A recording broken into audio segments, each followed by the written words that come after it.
Today we are going to look at the anti-glaucoma drugs. And another thing to note is that we are also looking at the mechanism. So the first type of mechanism. So before that, we are going to ask some questions. The first question is, what are the drugs which increase the trabecular flow, outflow?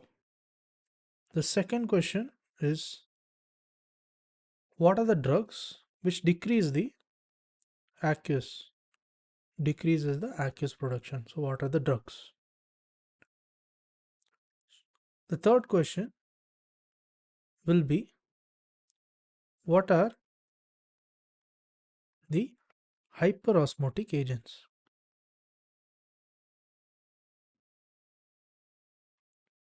So we'll answer all these questions in this video, and in the end of the video there are some bonus questions asked as well. So to get started, first we are looking at the drugs which increase the trabecular outflow.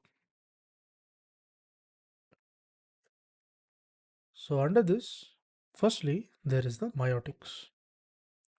So myotics example, you can tell the pilocarpine.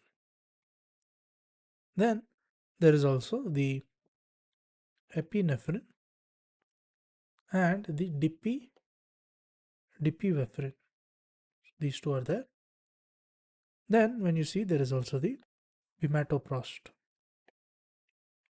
and also the Rho kinase inhibitor. So Rho kinase inhibitor is nothing but the netarsudil.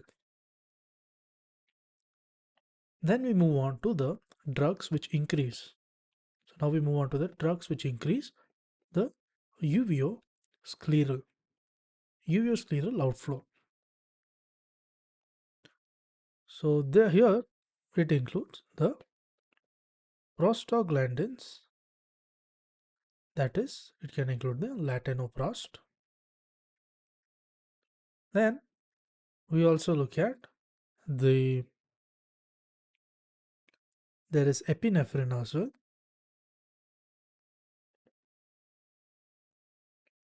and the dipivefrin is also present.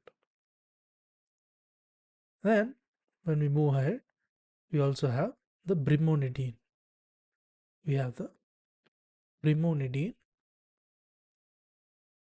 Next, there is also the apraclonidine.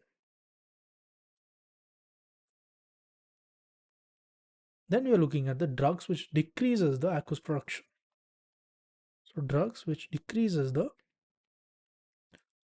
aqueous production. So this includes the CAI, that is nothing but the carbonic anhydrase inhibitors. So it includes the acetazolamide as well as the dorzolamide. Then we also have the alpha receptor stimulators, and this is nothing but in the ciliary process. So the example here, it includes the epinephrine, also the dipivefrin. Next, it also includes the clonidine, the brimonidine, and the apraclonidine. So then there is also the drugs which decrease the aqueous production. It also includes the beta blockers.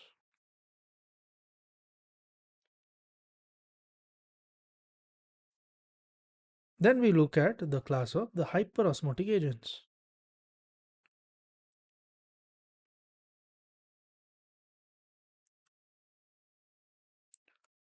So under the hyperosmotic agents, there is the glycerol.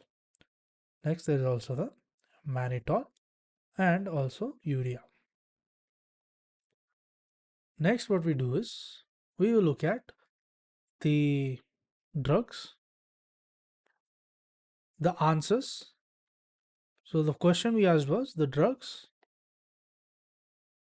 which increase the trabecular outflow. So now answering this question. So here it includes which increase the trabecular outflow. So it includes the myotics. So myotics example is the pilocarpine. Then it also includes the epinephrine and the dipivefrin. Then it also includes the bimatoprost. Also the Rho kinase inhibitor. Rho kinase inhibitor, that is the netacidyl. Then we move on to the next question. The next question we asked is question 2. The drugs which decrease the aqueous production. This was the next question we asked. So here it includes the carbonic anhydrase inhibitors, example the acetazolamide, also the dorzolamide. Next we move on to the other parts of the which decrease the aqueous production. This includes the alpha receptor stimulators. Alpha receptor stimulators. This is nothing but in the ciliary process. In the ciliary process. So what are the examples of this? The examples includes there is the epinephrine, there is the dipivefrin, there is also the clonidine, there is brimonidine, as well as the apraclonidine. So there are some examples. Next we look at the hyperosmotic agents. This was the third question which we asked. So under hyperosmotic agents, we have the glycerol, then we also have the mannitol, and also the urea. Then we go to the bonus section where we're going to ask some questions. So these questions you can answer it in the comments. So looking at the bonus questions, the first question we would like to ask is, what are the drugs which increase the uveoscleral outflow? So what are the drugs which increase the uveoscleral outflow? This is the first question we want to ask. The second question will be, what are the adverse effects? The adverse effects of the hyperosmotic agents.